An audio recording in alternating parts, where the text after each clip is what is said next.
Bienvenido Gonzalo Monarca al Club de Ladrillo. La compañía viene de tener empresas de servicio, de más chico y después construcciones. En el 2003 empezamos a ver el negocio inmobiliario. Hicimos como 15 edificios en la zona de la Calabria, San Isidro. Empezamos a hacer condominios de 18 y 20 mil metros. Podías crecer por preventas, pero el crecimiento es limitado. La única es que un grande nos compre o nos invierta. El objetivo siempre fue sumar un gran socio a la compañía o venderla. Firmamos 2 de febrero del 18 y en marzo o abril devalúa por 3 el dólar. Fue tremenda. ¿Cómo surfeaste el quilombo en el que estabas en el 2019? ¿Qué fue lo que más te dolía en ese momento? Teníamos 6 negocios muy grandes, todos exitosos, eso fue clave. Al ser buenos negocios también nos salvaron. 15 que éramos, que reestructuramos la compañía durante 4 años. El inversor más empresario fue el que también acompañó, pero el comprador de un departamento no tiene por qué entender el modelo. Uno cree que salva todo. Es la misma enfermedad del emprendedor que cree que puede sacarlo todo adelante. Cuanto antes te abras con los que sean, profesionales, colegas, es cuando antes te pongan una mano para decir, veamos todo esto, pongámoslo sobre la mesa, no cerrarse en uno porque no hay forma de salir. El Club de Ladrillo. Construyendo la Argentina. Presenta este episodio MacroLED, soluciones de iluminación profesional para obras y desarrollos. Acompaña este episodio al área, ecosistema de oportunidades de inversión. Bienvenido Gonzalo Monarca al Club de Ladrillo. Gracias por la invitación. Muchas gracias. Bueno, gracias por estar acá. Para arrancar te queríamos dar un regalo. A ver. De los amigos de JP Stella. Para vos, querido. Muchísimas gracias. Por favor. Muy bien, muy bueno. Bueno. ¿Lo dejo por acá? Sí, déjalo ahí. Che, y gracias. Para contarle a la gente del otro lado, ¿nos podrías decir quién sos y a qué te dedicas? Gonzalo Monarca, desarrollador inmobiliario o un hacedor, más que nada. Una compañía que tiene unos 10, va a cumplir 20 años, perdón chicos, 20 años, Wow. que es Monarca, hoy es Monarca Partners. La compañía ¿Vos qué edad tenés, Gonza? 52. 22. La compañía viene de tener empresas de servicio, de más chico, de ser técnico industrial, de empezar a estudiar diseño industrial y tener compañías de servicios y después construcciones. Y en el 2003-2004 empezamos a ver el negocio inmobiliario y empezamos a desarrollar. Les cuento un poco, ¿no? Dale, me encantó. En zona de San Isidro hicimos como 15 edificios en la zona de la Calabria, que es una zona de San Isidro linda, muy linda. Ahí viví yo. Y después empezamos a crecer. Cambiamos de escala. Empezamos a hacer condominios de entre 18 y 20 mil metros y 20 y pico mil. Hicimos uno muy grande, uno en Nordelta, muy grande, Rivera, uno dentro del barrio de Santa Bárbara, muy grande, con 6 edificios. 2 emblemas nuestros que son los Pasionaria San Isidro y Martínez. Tienen 20.000 metros cada uno, son condominios en lugares que no había. Siempre buscamos los lugares, lo inmobiliario es por la ubicación, siempre, ¿no? La base de ubicación. Nosotros transformamos las tierras y le metíamos diseño a lugares que no había todavía, no eran tan buenas ubicaciones y nos fue bien en todos los grandes proyectos. Pero bueno, es una idea de cada uno y nos fue bien por ahí. Perfecto. ¿Y cómo arrancás en este rubro? Tenías 32 años en esa época más o menos. ¿Por qué decidís meterte en el rubro inmobiliario? Empiezo a los 20... Armé una empresa de servicios. La empresa de servicios que era iluminación, todo lo que es instalaciones de grandes compañías, grandes fábricas y edificios. También soy diseñador luminotécnico, entonces hacíamos todas las instalaciones de estos edificios eléctricas y de grandes plantas y diseño de iluminación en todo eso. Y después, a ver tan cerca la parte de obra, empezamos a construir. Y hicimos alguna casa como para entender cómo era el modelo. Después nos llamaron para hacer algunos locales comerciales muy grandes. Y por el 2003-2004 empezamos a hacer un edificio porque me gusta construir, me gusta hacer. Y ahí empecé a aprender y a entender también lo que era el modelo de cambiar ciudades, ¿no? Y ahí empezamos a hacer muchos en ese momento y después ir cambiando de escala con el tiempo. ¿Y cómo fue creciendo tu empresa? Porque tengo entendido que en un momento, nos contaste fuera de cámara, en un momento tu empresa valía un montón y las vendiste. Sí. ¿Cómo fue evolucionando esta compañía? El primer punto fue entender que sea una compañía integrada. Creo que por el 2008 o antes, perdón, 2006, 2008, hacerla integrada, hacer todo nosotros, desde el diseño, desde arquitectura, marketing, gerenciamiento y construcción. Entonces, en el 12 al 15, ponele, éramos 730 personas trabajando en la compañía. Era el grupo. Lo más complejo de ese momento, lo que dicen todos los que se sientan acá, era lo que el financiamiento, ¿no? Para cómo financiarte en Argentina para poder crecer. ¿Que vos cómo te financiabas? Primero socios, uno buscaba inversores, socios en cada proyecto, inversores por proyectos, después canjes de tierra y después preventa, que era por dos cosas. Primero, para financiarte y para meter el producto en el mercado, ¿no? A veces la preventa es para ver si el mercado acepta el producto este que estás armando y si lo estás metiendo en el mercado y convalidar.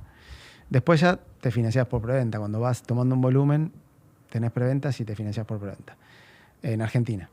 Después, al tener escala, empezamos a hacer fideicomisos financieros. Hicimos varios fideicomisos financieros con distintas compañías, sociedades de bolsa. Eso fue muy bueno, en un contexto que recién empezábamos, creo que era de entre el 10 y el 14. ¿Podrías explicar qué es un fideicomiso financiero y para qué lo usaban? Es como que haces una... A ver, para no decirlo tan técnico, salías a la bolsa, no éramos una compañía pública, pero entonces salíamos a la bolsa y hacíamos un vehículo para para los inversores entren en ese vehículo. Ese vehículo se llamó fideicomiso, podría ser una ON, una obligación negociable, pero esta era gente que invertía a una tasa que regulaba esta sociedad de bolsa. En ese momento creo que era Cohen, la sociedad de bolsa que armábamos los primeros, y salían a vender como vender un título público. Salían a vender ese fideicomiso a una tasa que pagaba X, en ese momento ponerle el 8 o el 10%, y la gente invertía ahí. Era una buena manera que después se fue cortando por las diferentes altibajos de Argentina, de meterte en el mercado inmobiliario con ticket Bajos. Si bien no era tan público, era más institucional, era una manera de entrar al mercado inmobiliario sin entrar al mercado directo. Claro. No sé si se entendió más. Clarísimo, Sí, perfecto. clarísimo. Otra forma de financiar es por medio de SGRs, sociedades de garantía recíprocas, que tienen caja de compañías, invierten en distintas rubros o compañías. Nosotros lo buscamos en ese momento creo con Cohen y con SBS, otra sociedad de bolsa, y traíamos esas inversiones hacia nosotros con otros vehículos, ¿no? O otro fideicomiso, o obligaciones negociables que hacíamos no siendo públicas, o pagarés bursátiles, muchos vehículos que en ese momento eran buenos y eran novedad, y nosotros nos fuimos metiendo ahí de una manera buena que nos sirvió en ese momento. Fue muy, muy bueno. El objetivo siempre fue, desde el 12 o desde el 11 en adelante, tratar de sumar a un gran socio a la compañía o venderla. ¿Por qué era ese el objetivo? O sea, ¿qué veías vos en el mercado? En ese momento tuve algunas muy buenas charlas entre el 2008 y el 10 con Eduardo Costantini. Nosotros desarrollamos mucho en Nordelta, dentro de Nordelta, entonces tuve charlas con él que me sirvieron un montón, y nosotros no teníamos financiamiento y forma.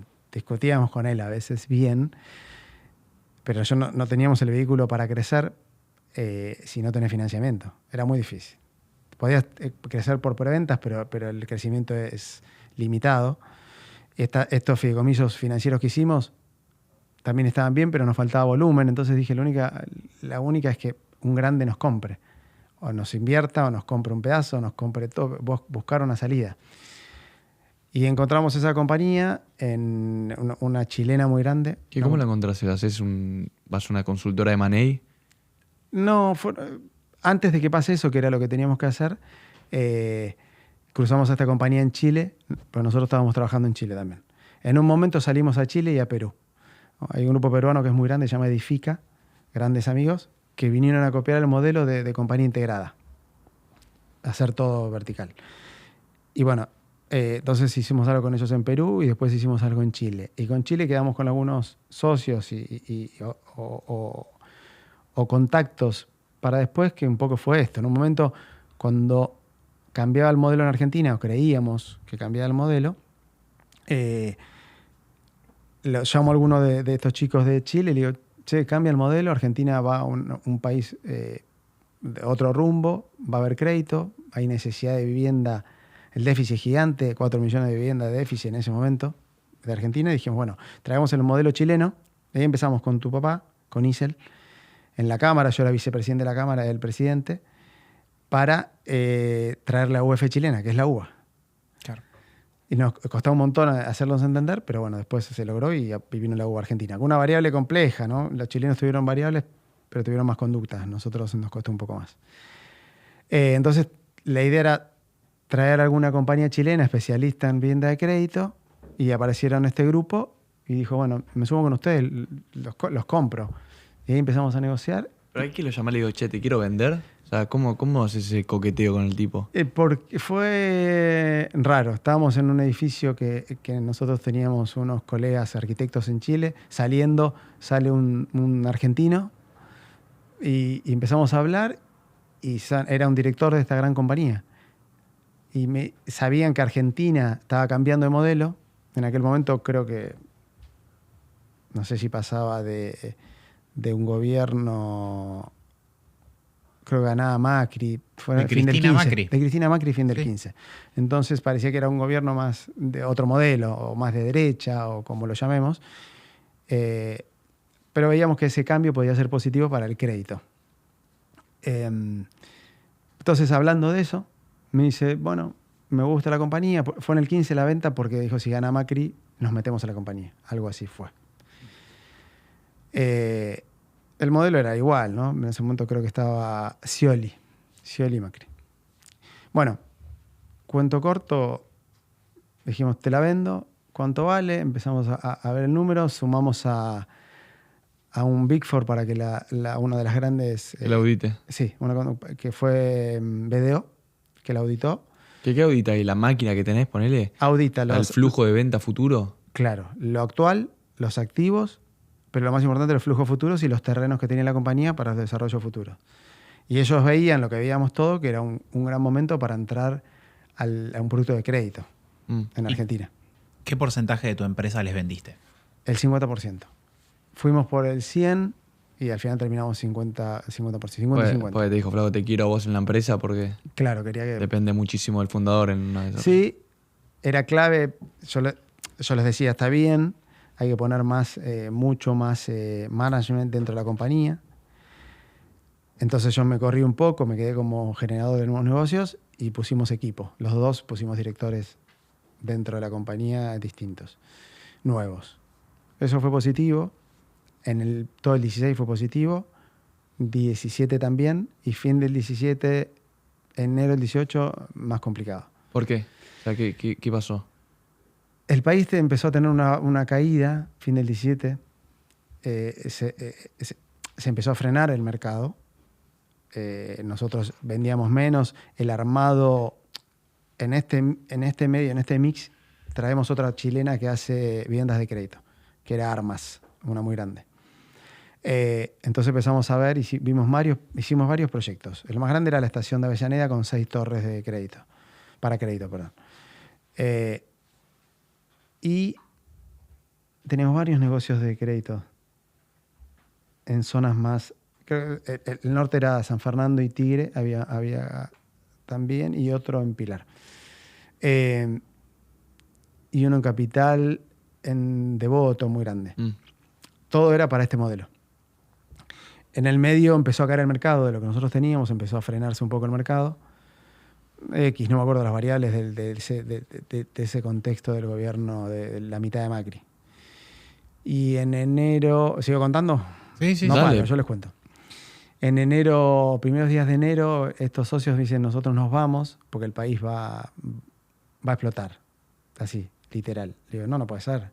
Y empezamos a discutir la salida. Ellos eran muy grandes, yo muy chiquitito. Entonces ellos tenían un exit que yo no tenía, ¿no? Yo no quería que se vayan y estuvimos discutiendo 2 semanas. Y al final les compramos por un cuarto de lo que habían puesto ellos. Pero tristes porque sabíamos que el modelo no era el camino.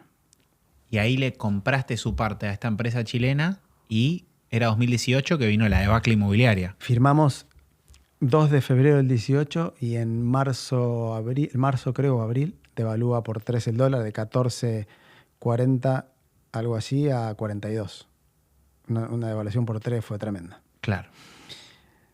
Y ahí empezó todo un modelo muy complejo nuestro.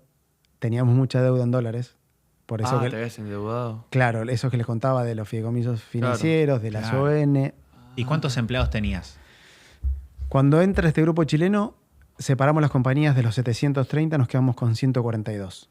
Separamos la constructora y nos quedamos solamente la desarrolladora. La desarrolladora tenía 142 personas. Sí. Que esa era la compañía que estaba endeudada, no la constructora. No la constructora, era la desarrolladora. Y vos tenías pensado financiarte o pagar la deuda con ventas que Claro. tenías. Y no El modelo era buenísimo, lo que nunca imaginamos que iba a devaluar por 3. Era como que hoy, que estamos todos parados en que el dólar que pasa, que se queda, que está barato, caro. El modelo es así. 4.500. Claro, igual. Terrible. ¿Y te agarró con esos 140 empleados en la desarrolladora? No, porque cuando entran mis socios con cabeza mucho más ordenada, creo que a nosotros, o por lo menos a mí, nos faltó el orden, el profesionalismo de una compañía. Argentina, por lo menos nosotros, le costaba ser profesional. Cuando entran ellos empezamos a profesionalizar la compañía, a tener un management, a tener equipo mejor. Entonces ellos empezamos a ordenarla y a bajar los volúmenes de equipo y a subcontratar. Entonces cuando nos agarra, igual nos agarra grande, con 70 y tantas de personas, 80 personas, pero de volumen mucho más grande que nunca. Y además éramos una compañía ítalo-argentina. Volumen de obras. De obras, sí, muy grande. Una compañía que fue gran empresa, por tener unos socios muy grandes. Éramos ítalo-argentino-chilena. Muy complicada. Mucho proyecto. Nosotros hicimos 600.000 metros de desarrollo a hoy y ahí nos agarró en el mayor volumen de ¿Cuántos metros tenías, más o menos? En obra en ese momento, entre barrio y condominios, habríamos tenido 250.000 por lo menos. Era mucho. Cuando cambia el modelo, pagamos todos nuestros vencimientos, lo que había que pagar en dólares para seguir trabajando en el mercado, o en el mercado financiero, en el mercado de capitales, durante todo el 18, con un dólar por 3, ¿no? Entonces eso nos fue lastimando, nos complicó. Fin del 18, principio del 19, cambiamos la deuda. Fin del 18, cambiamos la deuda a pesos, creyendo que era el camino. Y terminamos con 18-19 con las famosas LELIX y las LEVAX a 103% en pesos, la tasa blanca, real. No, me agarró la cabeza. Fue imposible. ¿Y vos cómo estabas ahí?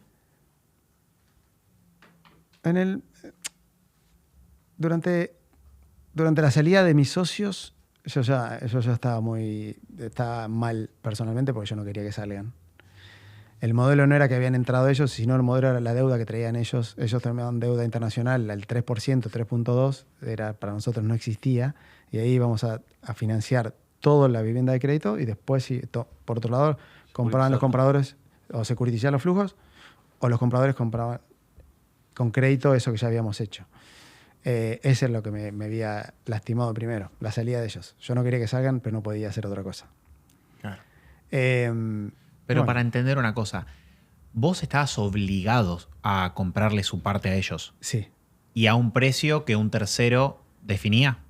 No, que era a negociar entre las partes. Empezamos ¿Te podías no poner de acuerdo nunca y así de esa manera no comprarlos o no? Creería que sí. Tenía de mi lado abogado y un director diciendo que el negocio era brillante porque íbamos a comprar por un cuarto o menos de lo que habíamos pagado, que lo que ellos habían pagado. Y yo le decía que igual no era el negocio. Pues empezamos del número que ellos habían puesto, tuvimos 6 reuniones, bajando. Hasta que tu equipo consideraba que era una buena movida. Sí. De hecho, no puedo repetir las palabras que me decían ellos, como diciendo, ¿qué esperas para cerrar esto? Uf. Me acuerdo, ese día fue tremendo y la oficina donde eran las 2 de la mañana. ¿Y vos sospechabas que por ahí se iba para abajo el mercado? Sí. Yo quería venderle en $1, mi última respuesta, que mi abogado y este director mío me miraban como diciendo, ¿qué estás diciendo? Yo le quería vender mi parte en $1. Y el chileno no quería comprártela. El chileno salía corriendo, querían salir, claro. El modelo, ellos es una compañía muy, muy grande. Y ellos estaban viendo otra cosa, lo que iba a pasar realmente en el país más adelante. Tenían una visión más amplia de lo que venía. Terrible. Y nada. ¿Y cómo surfeaste el quilombo en el que estabas en el 2019? creo que empezó, el problema más grande fue allá por octubre del 19, después de haber pasado toda la deuda a pesos y que la deuda en pesos era más cara que era el 103%, era imposible. Era imposible. Lo que empezamos a ver era cómo, aparte no había ventas, era un momento del mercado muy complejo, muy, muy complejo. ¿Cómo financiás o cómo refinanciás? Empezamos a refinanciar sentándonos con las sociedades de bolsa, estas o las SGRs, y las dos sociedades de bolsa que tenían nuestros productos, cómo podíamos rolear la deuda. O sea, hacías otra ON para rolear la ON y la obligación negociable, y funcionó. La verdad que funcionó el modelo. El mercado, lo que pasa es que era cara la tasa que pagaba, pero podríamos caminar. En el medio, una de las SGRs muy famosas se concursa. Y en ese concurso nos arrastra a nosotros. O sea, era la que mayor deuda nuestra tenía. Y nosotros veníamos, para hablarlo más simple, te refinancio, ¿te puedo pagar el año que viene? Sí, dale, te cobro el 10% de tasa. Bueno, vamos. Y la más grande, dijo, no puedo, porque yo me estoy por concursar y voy a quebrar. Así fue después. Es conocida, una de las más conocidas. Y entonces nos arrastró a un final que fue como una espiral, ¿no? Cuando vos te caes, para simplificarlo, cuando vos tenés un cheque rechazado, 2, 3, 4, esa espiral no termina nunca porque se empieza a contaminar el modelo, el mercado, la compañía, y es muy difícil salir. Y ahí fue lo más complejo. Fue lo más complejo de todo. Las sociedades de bolsa, esta se cayó y nos arrastró. Tenía que pagar bursátiles o cheques bursátiles también. ¿Cuánta guita debías? ¿Te acordás?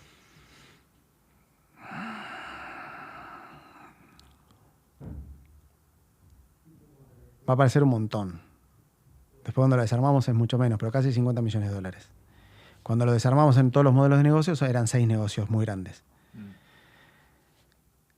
En ese desarme, cuando vos se te cae algo y empieza esa espiral que no ves la salida, o por lo menos es lo que me pasó a mí. Que la cabeza estaba tipo... estás en una tormenta y no puedes salir nunca. Es muy difícil. Entonces dijimos, en ese momento, un abogado que no era especialista en esto, me dijo, la verdad que esto es un caos, me corro de esto. Que era mi abogado, pero era de otro perfil. En el medio, yo siempre trabajé el equipo que trabajé, al lado mío está hace muchos años mi hermana, clave en esto. Ceci, que vos la conocés, es clave en todo este proceso porque viene de hace 30 años conmigo. Entonces es la que manejó todo desde siempre. Y ahí era la que más sostenía como mi pilar para decir, busquemos algo por donde un contador tesorero de la compañía, que después fue mi cuñado, hoy es mi cuñado, también me decía, busquemos algo, vos no entendés nada. Cuando estás en lo gris, cuando todos ves que la cabeza te juega. No hay forma de entenderlo. Impresionante. No hay cosa para entender lo que te parezca, no sé cómo explicarlo, pero es feo. ¿Qué fue lo que más te dolía en ese momento? El pecho. Tenés una angustia que te estás trabado y decís, no le ves salida. ¿Pero a qué te molestaba? O sea, no poder pagar la deuda, que gente te putee, decirle no, creo que lo que más te molesta es cómo no tener la capacidad de ordenar eso en ese momento. Si vos lo armaste, ¿cómo no podés contener eso? Y empezás a autocastigarte, ¿no? Cómo te equivocás, cómo la culpa, dónde te equivocaste, por qué recompré, no tenía que haber recomprado. El primer error fue recomprar la compañía, y más grande. Después el mercado por ahí te dijo otra cosa, pero bueno, el primer error es haber comprado la compañía. No teníamos capacidad de compra y de manejar eso. Con tantos negocios, aparte teníamos 6 negocios muy grandes, todos exitosos, eso fue clave porque eso ¿Los terminaste? Sí, uno todavía lo estamos terminando, pero los otros, al ser buenos negocios, también nos salvaron, ¿no? Ya les cuento cuáles son y cómo. Pero en ese momento no ves nada, crees que no tenés nada, que solamente tenés un compromiso, que tenés la culpa de todo y estás ahí encerrado.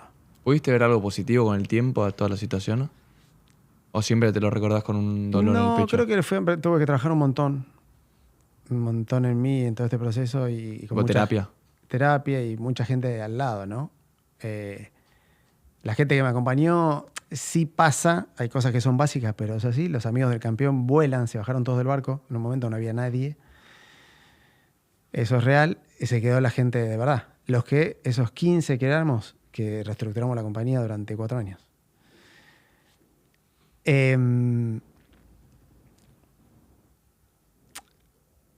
Hubo algunos hitos en ese momento, claves, que los ves ahora. También ves un montón de cosas como no hice esto antes. Pero bueno.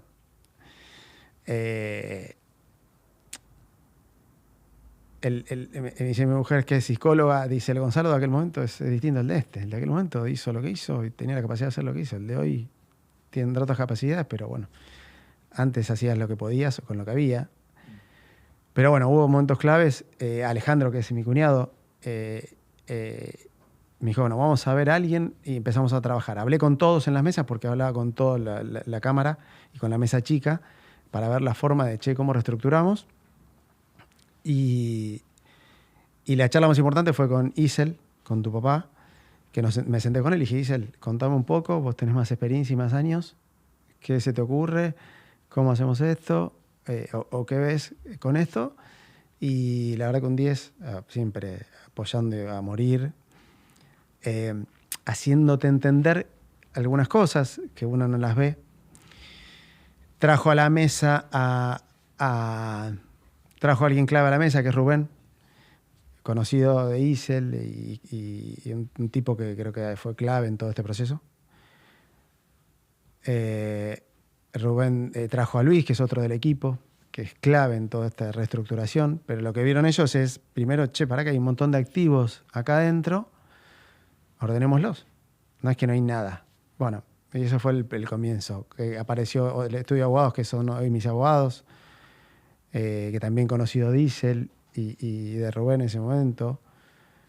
El estudio Grispo, que hoy son abogados nuestros, todavía siguen acompañándonos en ese proceso, en toda la reestructuración. Y bueno, pero también dijeron en ese momento: hay que concursar la compañía. Y yo no entendía nada. Era muy difícil y empecé a estudiar el tema de concursos. Lo primero que ves es un paraguas que te protege de un montón de cosas, pero después no veía cómo protegía a la gente que había comprado. Acá hay un factor clave en todo este proceso, y el número 1, que es la gente. Si la gente no me hubiese acompañado, que hoy todavía sigue acompañando, no estábamos acá de ninguna manera. Creo que la gente que compró, la persona que compró un departamento y que acompañó en este proceso, es clave. Pero tengo una pregunta. ¿Ese inversor que te había comprado una propiedad, se enteró de todo este bolonqui en el que vos estabas, o llegaba a fin de mes, pagaba la cuotita y seguía con su vida? No, la mayoría fueron enterándose. Siempre fuimos muy grandes, entonces cuando sos grande, se corrió la bola. Haces ruido. Claro. Entonces corre la bola. El inversor más empresario fue el que también acompañó primero, porque entiende el modelo y el negocio. Pero el comprador de un departamento, en ese momento, casi 2.000 vendidos, no tiene por qué entender el modelo. Cuando y decís vos decís, la culpa es nuestra. Cuando decís que acompañó, ¿qué sería que acompañó? Me fui, sigo contando. Sí. Y llegamos a cuando la gente acompaña. Hablando con esta mesa, que fue brillante: Isel, Rubén, Luis, Cecilia y Alejandro. Y alguno más que me olvido, pero éramos pocos armando esto. Hay que concursarla, entonces empezamos a trabajar los 15 más muchos directores o empleados de la compañía que se habían ido. Se fueron porque dijeron: me voy así a buscar otro laburo. La compañía se caía. Volvieron a darnos una mano extra laboral, ¿no? Todos trabajábamos 24 horas, todos los que habían, durante 2 meses, para armar un concurso gigante. Ahí entendí lo que era un concurso. Un concurso, vos metés a cada uno de los que tiene que uno tiene una deuda, que la compañía tiene una deuda con él, es un expediente. Cada deuda era un departamento, entonces juntamos casi 2.000 expedientes. Entonces era gigantesco, había mucho trabajo que hacer.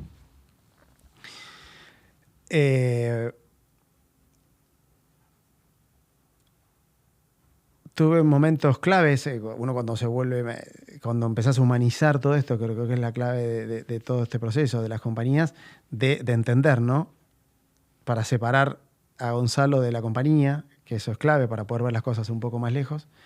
y de separar a toda la gente, ¿no? Todos los propietarios de departamentos. Cuando veo lo que era el concurso, durante todo enero trabajando en eso, nos íbamos a concursar la compañía el 2 de febrero del 20, que era lunes. Y fui entendiendo que el concurso le complicaba a todos los compradores de departamentos. Estaban las instituciones, las empresas, los proveedores, pero todos los compradores de departamentos. Si yo me concursaba, arrastrábamos a todos esos compradores a una bolsa interminable o compleja que es un concurso preventivo de acreedores. Cuento corto, no me concursé. Hablé con esta mesa chica y dije, no nos concursemos, vamos a caminar, a ver si la gente acompaña este proceso y por ahí evitamos un concurso y hacemos acuerdos privados. Y así fue. No nos concursamos. Empezamos a caminar, empezamos a hablar con la gente. ¿Qué hiciste? ¿Te juntaste con 2.000 personas? Nos fuimos juntando de a grupos y cedimos o vendimos los proyectos que eran buenos a distintos desarrolladores. Y ahí empezamos. Fue clave ese proceso también, pero también fue el entender que las cosas valían, ¿no? Que todo tenía un valor importante. Entonces le cedimos a otros desarrolladores y esos tomaron o compraron o algunos tomaron el proyecto para seguirlo porque tenían todavía negocio. Otros empezaron, había negocios nuevos por hacer. Lo que pasa es que cuando uno no ve nada, se cree que nada vale nada. En eso fue clave Isel, tu papá fue clave en esa decisión y Rubén también fue clave cuando dijeron acá hay un montón de cosas y uno no las ve. En ese momento viene uno de afuera y dice, para que acá hay cosas, hay que ordenarlas, y fue muy importante.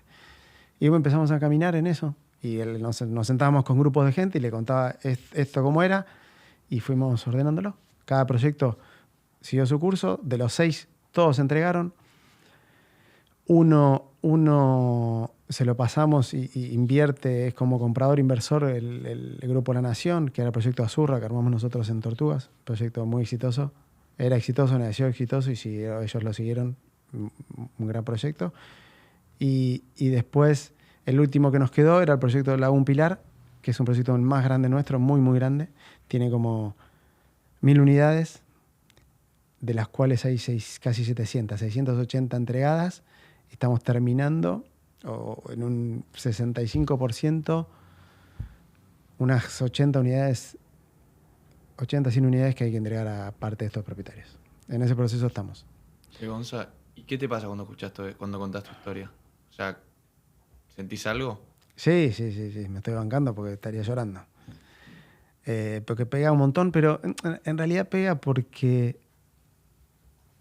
es muy difícil entenderlo. No se sabe si pega porque a veces cuando la cuento digo diciendo qué pelotudo, ¿por qué fui por acá? ¿Y por qué le recompré a mis socios? ¿Y por qué?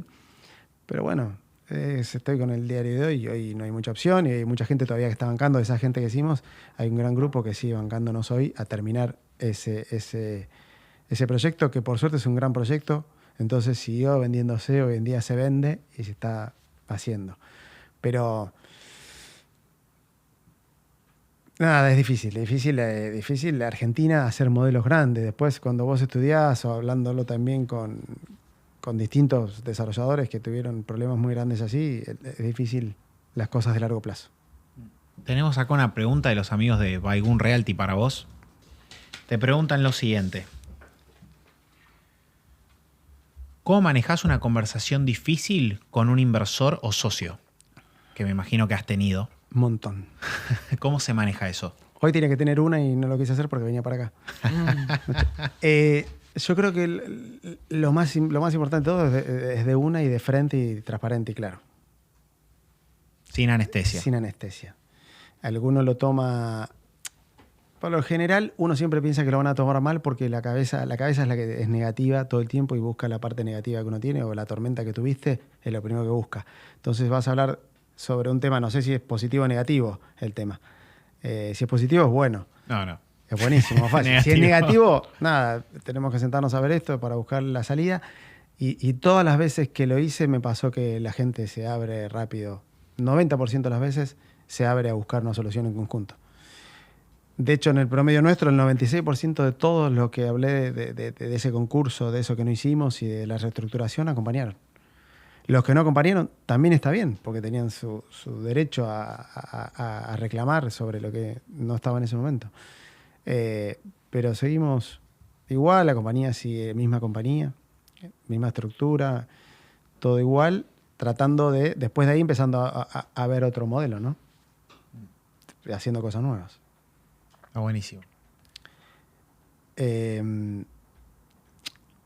Cosas claves de entender es los productos muy grandes en Argentina son difíciles porque agarran muchos ciclos económicos o muchos ciclos políticos. Cuando cruzan esos, los modelos que hicimos durante toda la vida, de no más de 3 años, uno los maneja. Cuando haces estos proyectos, barrios o estos grandes condominios de más de 5 años, o 6 o 7 o 10 en algún caso, son muy complejos de seguir en distintos modelos de la política o del mercado. Pero bueno, nada. Gonza, y te hago una pregunta. Yendo un poquito a todo lo que viviste, ¿cuál es el ancho de espada de tu vida? Qué pregunta.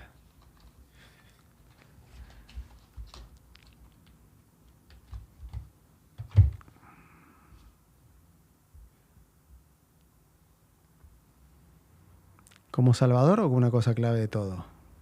Llévalo donde vos quieras.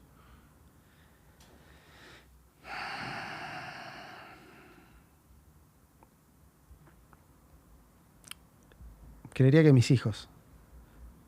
Entender desde ese momento, decir, tienen que aprender. Los senté a los dos, hoy de 17 y 16 años, 18 cumple uno, el fanático tuyo, y 16 el otro. Y tengo una hija chiquita de 3, no estaba en este proceso, vino durante. Y los dos, y le dije, miren, hay que reestructurar, cambió toda la vida nuestra, el modelo económico, cómo hay que sacar esto adelante. Les conté, porque al ser nosotros tan públicos o tan grandes, podían venir rebotes de todo ese proceso. Les conté y después también uno entiende que por ellos uno tiene que cambiar. No sé si está bien o mal.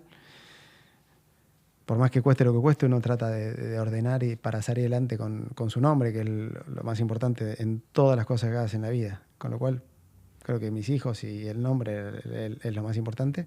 Y después, la gente que te acompaña, ¿no? Nunca puedes ni hacer una cosa solo, una compañía grande, ni reestructurarla, mucho menos. O sea, toda esa gente que está alrededor y que estuvo fue clave. Clave en todo ese proceso. Gonza, para ir cerrando, ¿qué mensaje le darías a un empresario, no necesariamente desarrollador, que está pasando por un aprieto, ¿viste? Sale más plata de la que entra, le quedan pocos meses de vida, situación apretada? ¿Qué mensaje le darías a ese tipo? Que se abra lo antes posible, que hable con colegas, que hable con profesionales. Nos cuesta porque creemos que podemos salvar. Yo mismo en ese momento, uno cree que salva todo, como es el que lo hizo, dice, si yo lo hice, lo voy a salvar.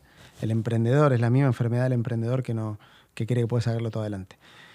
Cuanto antes te abras con los que sean, profesionales, colegas o donde sea, es cuando antes te pongan una mano para decir, che, veamos todo esto, pongámoslo sobre la mesa y empezar a comunicarlo lo antes que pueda. Pero la clave es abrirse, contarlo, no cerrarse en uno porque no hay forma de salir. Gonza, y te hago una última pregunta. ¿Cómo se llama tu hija? Esmeralda. Esmeralda, que no vivió todo este proceso. No. Capaz que en 10 años o en 15 años se entere el proceso, capaz que le muestres esta entrevista. ¿Qué mensaje le quiere dar a ella cuando escuche esto?